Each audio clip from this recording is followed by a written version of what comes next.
super important for your stories, world building.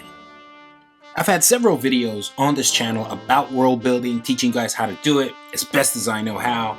But this video is going to focus a little bit more about how I implement some of those tips and techniques into my own works, as well as what my influences and inspirations were for coming up with said ideas. Even to spin-offs, I think it's worked out.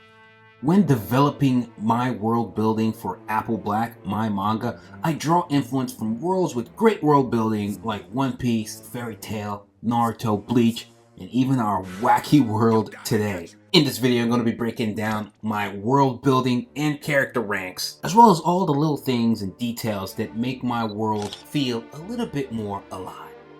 Starting with the ranks, when you see a hooded sorcerer, they're most likely a cloak, a sorcerer recognized by the Eden government, an officer of Eden, an agent or public servant of Eden. I wanted to build a world well developed with some realism, past events helping shape the present, influencing politics, culture, traditions, conflicts, and more.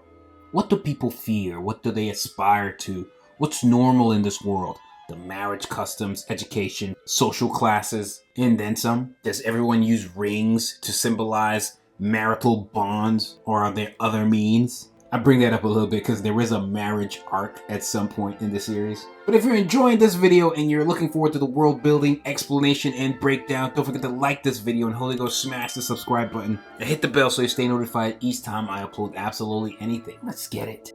What do people fear? What do they aspire to? First things first, the world. Welcome to Eden, a continent formed after one of the bloodiest wars in its history, the Ebony Peak Wars, splitting the land into 6 countries, each with its own rules, rivalries, sorcery academies called guilds, institutions where students learn to hone their craft in sorcery, potions, spells, charms, wands, cloaks, programming. But essentially, graduating from a guild recognized by Eden allows you to become a cloak. And then, as a cloak, you seek out fellowships. There are 5 fellowships with each of the 6 Eden countries. Getting into a fellowship is kind of like getting a job. Members and patrons on the channel will get a little bit more detail about all this stuff, as well as the list of classes available at these guilds. Slightly different from how, say, Fairy Tail handles the concepts of guild, but behind all that peace, in quotations, formed after the Ebony Peak War, there's still chaos a-brewing. There is a map of Eden, an ANIME map of Eden, drawn by an explorer of this world, inspired by a real figure, ANIME. It has Black Bottom Island, the tropical Yota, Magnoland, Alexis, the technologically advanced Flary Crockett, and then the capital of Eden, Cyrene. Geography is key. The physical world impacts how societies develop. Desert or dry nations like Flary Crockett, more Mad Max and cyberpunky versus island nations like Black Bottom, powered mostly by the black and impulse in the water. It's a lot to think about, and you don't always have to think about it immediately. These are things that you can slowly show and not so much tell as you develop your series with time. You don't learn about all the villages in Naruto in chapter 1 or 2 for a reason. You don't want to overwhelm your reader with all this information. But general power struggles create natural conflict in story that you can take advantage of, and which is what I try to do. In all of Eden, there is the Overlord, the ruler of Eden, usually the strongest, sorcerer supreme, if you will. But without spoiling much, the books will explore all of this further. Then you have Plague X, 10 elite special ops and scientifically enhanced sorcerers who handle missions so dangerous, regular sorcerers wouldn't even think of stepping in. All of which who answer directly to the Overlord. Often sent to regions to set things straight, each character kind of represents something similar to each of the 10 plagues. Think 7 Deadly Sins from Full Metal Alchemist Brotherhood, or 7 Deadly Sins from 7 Deadly Sins. I had illustrations about a decade ago that kind of showed some of this. In fact, the idea was even a little bit more mixed, where I actually called that Plague 7, and I did some group drawings of that, where now I've separated the ideas and we have the 7 Agents of Merlin that obviously don't exist in the same capacity as it's a failed project in a way. The designs today will be more interesting, unique, and original, as they have barcodes on their skin which are kind of a nod to the experimentations they went through. Then you have the Heart Dark Lords. Each country has one of these. They control everything in their territories and lead the first fellowship of the country as well. We've met all the Lords and Dark Lords in Black Bottom Island if you're looking at Apple Black from Volume 1 to 5 so far. The world of Apple Black also has a bounty service, but they ain't your regular setup. It's more of a neutral bounty service where anyone can have a price on their head, criminals or even officers of Eden.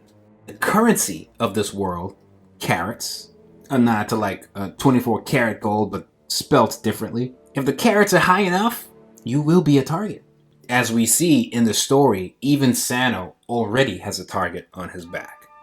You also got the Eli prophets, mysterious enlightened sorcerers who follow Merlin, the god of sorcery. They're the ones who decoded the Trinity prophecy, a message so deep that people of this world still argue about what it really means or if it's even worth believing. Especially where in this world, other religions and things of that are still present and conflicting with this prophecy.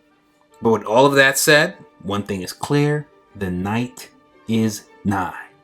But our prophecy video would kind of cover more of that as well. Again, a lot of these Apple Black videos are going to be placed in a playlist on the channel, so feel free to go check that out and digest all the goodies. That said, there is a language called Jara, which I've made up. It's one of the sacred languages that we see in the series, and is used mainly by Sano's extinct tribe.